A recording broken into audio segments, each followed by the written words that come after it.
కోనసీమ జిల్లా రాజకీయాల్లో SC segment P Gannavaram centre of అట్రాక్షన్గా మారింది. పి గన్నవరం టీడీపీ అభ్యర్థిగా సరిపెల్ల రాజేష్ కుమార్ని ప్రకటించారు.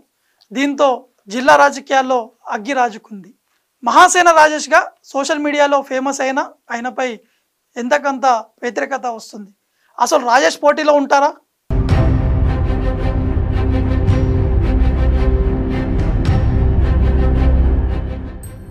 పి గన్నవరం టీడీపీ అభ్యర్థిగా సరిపెల్ల రాజేష్ కుమార్ అలియాస్ మహాసేన రాజేష్ ను ఫస్ట్ లిస్ట్ లోనే ప్రకటించారు చంద్రబాబు నాయుడు. ఆ ఫస్ట్ లిస్టు రిలీజ్ అయినప్పటి నుంచి పి గన్నవరంతో పాటు ఉమ్మడి తూర్పు గోదావరి జిల్లా వ్యాప్తంగా నిరసనలు మొదలయ్యాయి.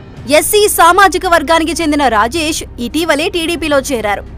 చేరగానే టికెట్ దక్కించుకున్నారు. రాజేష్ కు టికెట్ ప్రకటించగానే టీడీపీ నేతలే కాదు, మామూలు జనాలు, జనసేన నేతలు పెద్ద ఎత్తున ఆందోళన మొదలుపెట్టారు.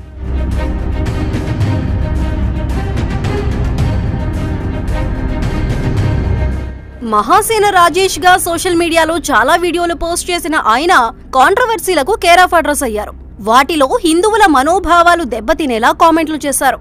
అగ్రవర్ణాలను, మరీ ముఖ్యంగా బ్రాహ్మణులను కించపరిచేలా పోస్టులు పెట్టారు. పొలిటికల్ కెరీర్ గురించి ఆలోచించకుండా అప్పట్లో చంద్రబాబు, పవన్ కళ్యాణ్లపై కూడా విమర్శలు గుప్పించారు. దాంతో రాజేష్ అంటే బయట వాళ్లకు పెద్దగా తెలియకపోయినా తూర్పు గోదావరి జిల్లాలో, ముఖ్యంగా కోనసీమ జిల్లాలో వివిధ వర్గాలు ఆయనపై ఆగ్రహంతో రగిలిపోతున్నాయట.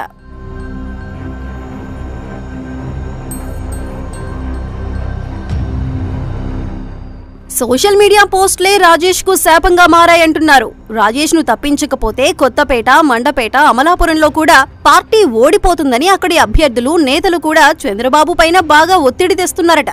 దాంతో తెర వెనుక ఏమైందో తెలియదు కానీ పోటీ నుండి తప్పుకుంటున్నట్లు రాజేష్ ప్రకటించారు. నామినేషన్ అయినా కూడా ఆయనలా ప్రకటించడం చర్చనీయాంశంగా మారింది. పోటీ చేస్తే ఓడిపోతాను కదండి, నాకు అసలు పోటీ చేసే అవకాశం ఇవ్వకూడదని ఎంతమంది ఎందుకు ప్రయత్నిస్తున్నారండి?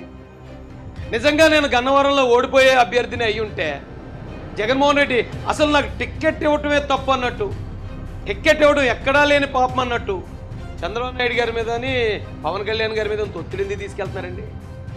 జగన్మోహన్ రెడ్డి సీట్ ఇస్తే సాధారణ సామాన్యులకు సీట్ ఇచ్చినట్ట, అదే చంద్రబాబు నాయుడు గారు నాలాంటి వాడికి సీట్ ఇస్తే ఏ గతి లేక, దిక్కు లేక, అభ్యర్థులు దొరక్క అలగా వాళ్ళకి ఇచ్చేసినట్ట.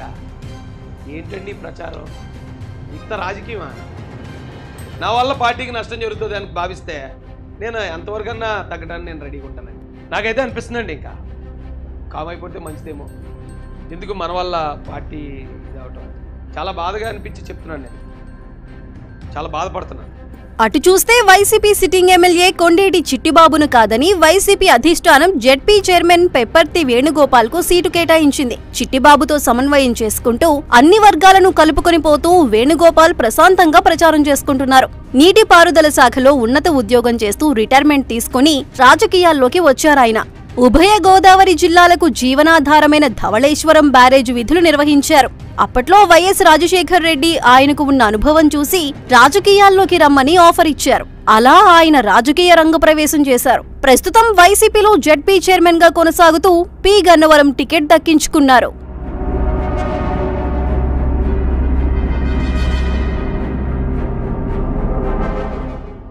ఇటు చూస్తే టీడీపీ అభ్యర్థి మహాసేన రాజేష్ అసలు పోటీలో ఉంటారో లేదో అర్థం కాకుండా తయారైంది. పొలిటికల్ ఎంట్రీ, టీడీపీ టికెట్ పై అంచనాలు లేనట్టు ఆయన సోషల్ మీడియాలో పోస్టుల మీద పోస్టులు పెట్టి వివాదాల్లో కూరుకుపోయారు.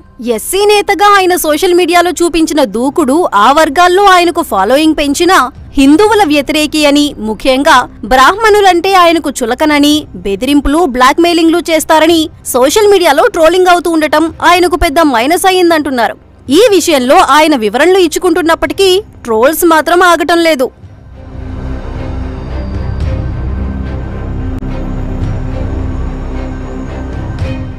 తాను మాట్లాడిన మాటలను వెనక ముందు కట్ చేసి మధ్యలో మాట్లాడిన మాటలను మాత్రమే ప్రచారం చేస్తున్నారని, దయచేసి వాటిని నమ్మవద్దు అని ఆయన విజ్ఞప్తి చేస్తూనే ఉన్నారు.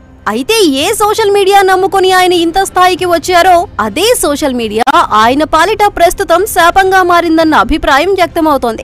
దాంతో తన వల్ల టీడీపీ అధినేత చంద్రబాబుకు గాని, జనసేన అధినేత పవన్ కళ్యాణ్ కి గాని మాట రానివ్వనని తనకు తానుగా పోటీ నుంచి తప్పుకుంటున్నారని చెప్పే వరకు వచ్చింది పరిస్థితి.